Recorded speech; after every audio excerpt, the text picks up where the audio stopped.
Consider authorizing the acquisition by condemnation of the rights-of-way and easements necessary for the 103rd Street Evening Star Road to K10 Road Improvement Project, and authorize the chairman of the board to enter into an agreement with the City of DeSoto to reimburse the county for all expenses related to the acquisitions.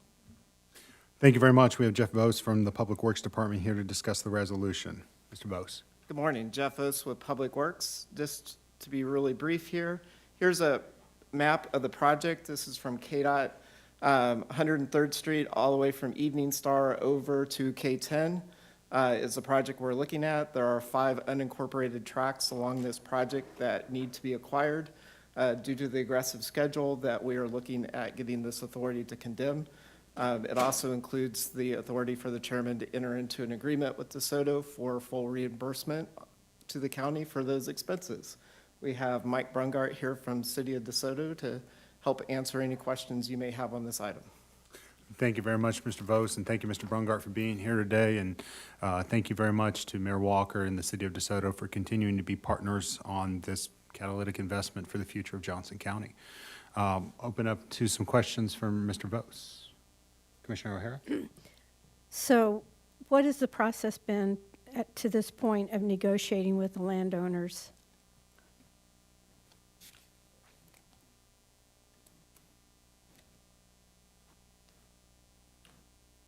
Good morning. I'm Tim Orick with Orick and Erskine, Overland Park. We are retained by the City of DeSoto to undertake the acquisition activity of the various easements needed for the project. Because of KDOT's involvement in this project, acquisition activity is being done under the Federal Uniform Act. It requires appraisal-backed offers be presented to the property owners in writing.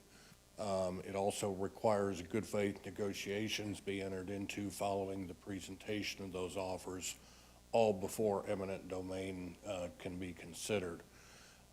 Those efforts have been underway for the last 2-3 months.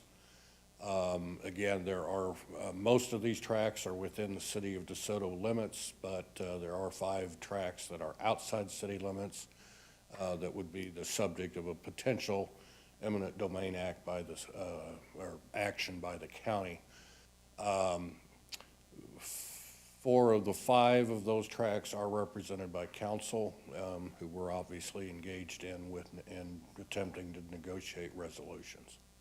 Council, thank you very much. Like other acquisition projects that we've done for street or roadway improvements, we hope that there can be adequate negotiation and resolution prior to the condemnation process, but based on the timeline that is necessary for the condemnation process, it's the proverbial getting the ball rolling that we're doing here with the hope and desire that we're able to come to a reasonable resolution with the residents of DeSoto and Johnson County. Commissioner Allenbrand, Commissioner Fast. Mine's just quick. This is for the 7.5 million we already allocated, correct? You're not bringing. So yes, this is the project that will be applied to, but this is at the sole expense of the City of DeSoto.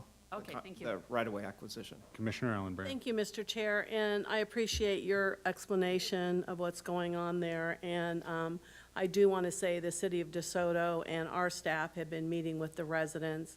I had a couple letters earlier on, and I appreciate you doing that. So you have gone beyond the call of duty, meeting with people, and this is something that's greatly needed.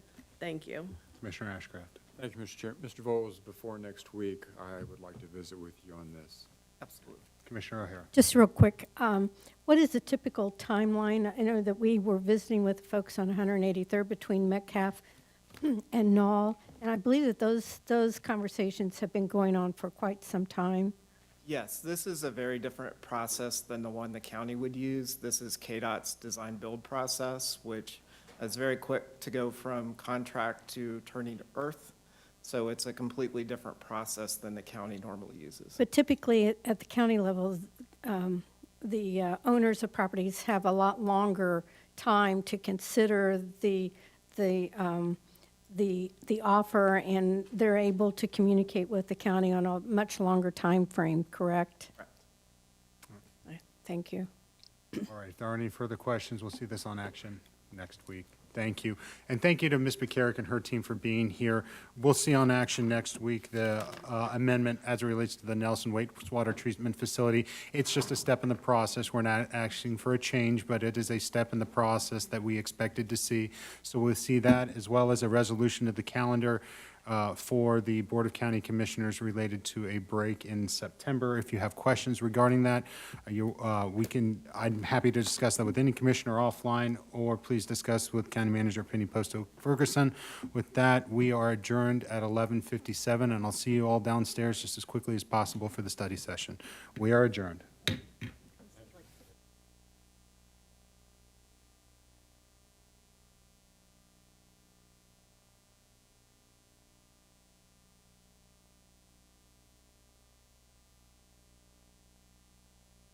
Recording stopped.